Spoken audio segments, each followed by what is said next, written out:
Sebenarnya saya sebelum ni banyak penglibatan di dalam NGO, iaitu saya sebagai naib pengurusi GPMS Negeri Kedah Darul Aman.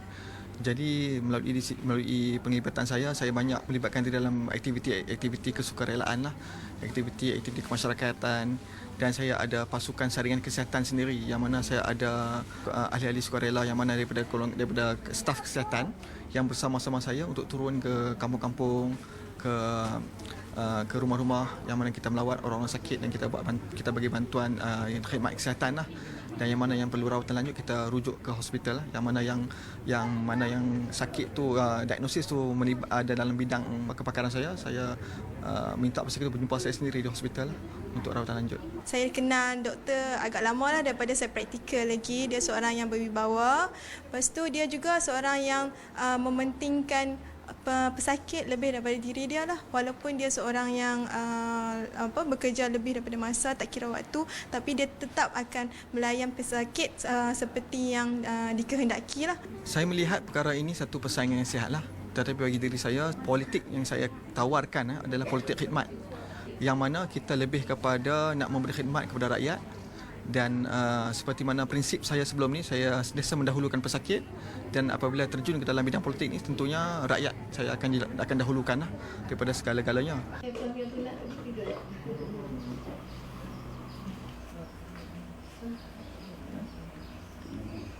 Jadi prinsip yang masih sama, dan saya punya pendekatan adalah lebih membuat hubungan lebih rapat dengan penduduk lah di sini. Tentunya sebagai calon baru dan orang baru dalam politik, saya perlu bekerja kuat lah untuk turun padang dan mendekati rakyat, mendekati pengundi. Tetapi daripada setakat ini saya dapat penerimaan itu amat baik, dan kebanyakannya sudah pun mengenali saya disebabkan kerana aktiviti-aktiviti saya dalam bidang kesukarelaan, kemasyarakatan sebelum ni, ataupun mereka juga kadang-kadang itu adalah pesakit saya sendiri di hospital ataupun di klinik-klinik kesihatan di dalam Parlimen Kuala Kedah, menyebabkan saya tidak menghadapi banyak masalah untuk berjumpa dengan mereka ataupun mereka mengenali saya. Saya tengok hari ni dia seorang yang ni lah, bagus lah nampak dia kan, dengan orang kata cergas lagi, orang kata orang muda kan, dia banyak tenaga kan, banyak benda agenda boleh dia buat banyak lagi lah.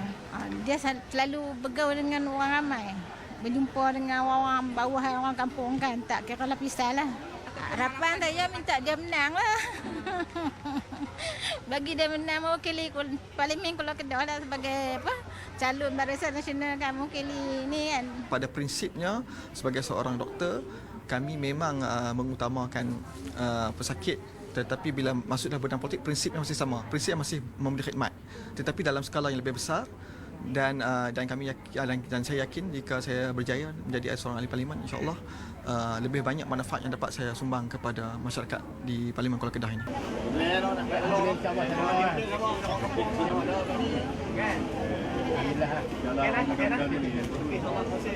Agak sukarlah kan kalau kita nak buat dua kerja dalam satu masa, tetapi pengetahuan dan kemahiran dalam bidang perubatan tu sedikit sebanyak membantulah saya, sebab bila saya membuat lawatan ke rumah ziarah orang sakit, saya juga periksa kesihatan, saya buat saringan kesihatan terhadap pesakit itu. Ada satu orang kata nilai tambah lah, value added yang saya boleh berikan ketika saya buat lawatan ke rumah orang sakit tu.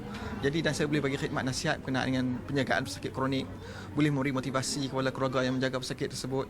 Jadi memang ada nilai tambah dalam kerja-kerja politik saya. Yang pertama sekali tentunya di dalam konteks Parlimen Kuala Kedah, apabila selepas 5 tahun di bawah pentadbiran Pakatan Rakyat, misi yang pertama adalah saya harus memastikan pembangunan ini dirancangkan semula, yang mana kita harus memperbaiki balik kemudahan asas yang sekian lama tidak terjaga, macam jalan-jalan semua tu yang saya rasa itu perlu disegerakan dululah sebelum kita bercakap pada isu perkara-perkara yang pembangunan yang lebih besar.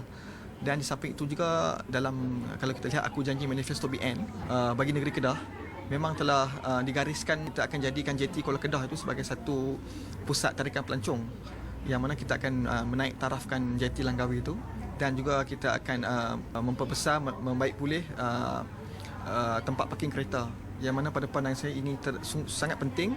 Kita perlu menjadikan Kuala Kedah sebagai satu mercu tanda dan pintu masuk ke Pulau Langkawi, yang mana ini akan menjadi satu daya tarikan pelancong yang mana akan merancakkan kegiatan ekonomi dan menaikkan taraf ekonomi penduduk di situ.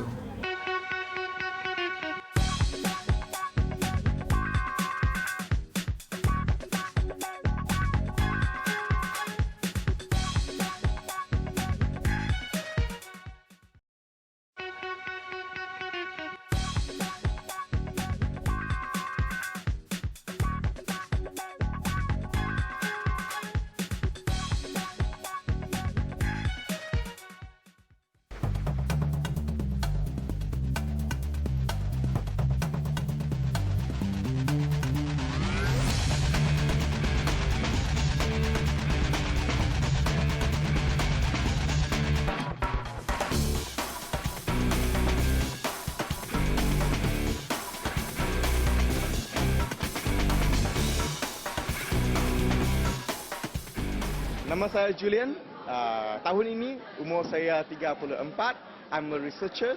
I'm doing research and I also caught in this movement of change for a better Malaysia. Malaysia that with no corruption, cronyism, a Malaysia, a government that will put the needs of the riot first, right? And not the needs of, cronies. I'm currently a master degree holder, master in engineering, in the aerospace engineering research, in aerospace research. Hello， 哎，你好，看到你就高兴，我看到你很高兴啊！放心。公布一下给你看啊，我们的宣言啊。谢谢你啊。我已经看了，放心。Oh, kita pergi we visit our voters and understand their situations. At the same time, we also spread our manifesto leaflets for them so that they will know what are the janji-janji from Pakatan Rakyat. Yeah, so this is what we do, and of course, communicating with them to understand them more. Some of the complaints that we receive mainly is local issue, things like roads, drains, and recently the shifting of Sunday markets to a new place. So once we receive that, we write to the authority. But again, all these things linked to corruptions, linked to cronyism. Some of them, their land being grabbed away. So these are the common and normal, have become a normal issue in the whole Malaysia. Therefore, and that's the reason why we always said that corruption is the #1 enemy in Malaysia, and therefore for a better future Malaysia, we need to combat corruption, cronyism seriously. Because all this leads to the so-called local problem.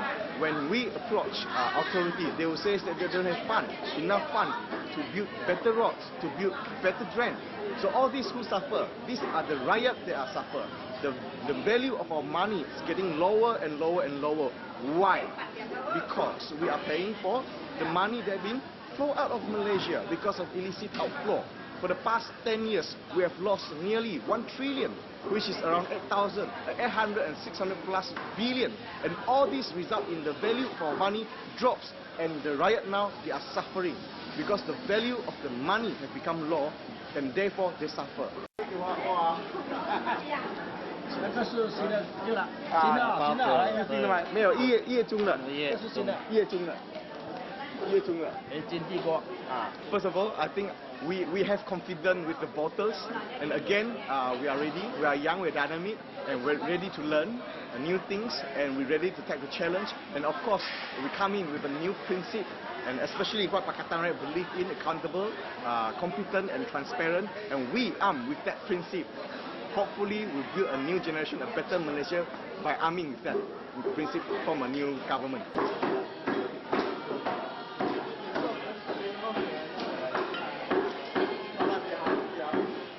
Ada banyak cara.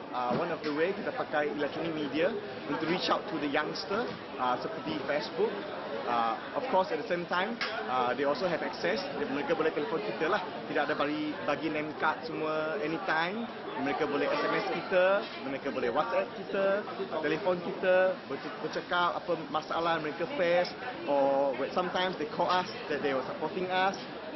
Yesterday, I received call from a student coming back from Australia, and Middle East says that they will fly all the way back and support dalam GE13 this round. So it's very touching lah. This is one of the ways we are doing.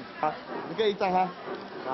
我们的明年给人民的这个 promise 这个宣言呐，在槟城，在雪兰莪，我们管了过后，都很好，给大家看一下，公布一下哈，谢谢你啊。Okay. I hope we're able to combat the #1 enemy, right, of Malaysia, which is corruption. And with that, if we're able to end that, I believe we have a better and brighter future for Malaysia. Professional from around the world, Malaysian will start to fly back to Malaysia because we create an environment for them, environment of fairness, an environment of based on merit and needs, but not based on race. Yeah, so we believe this round, G13, we're able to ubah ini kali lah. Hello， 早安。好给我。这一张我们的人民宣言啊。OK 啊，谢谢你们啊。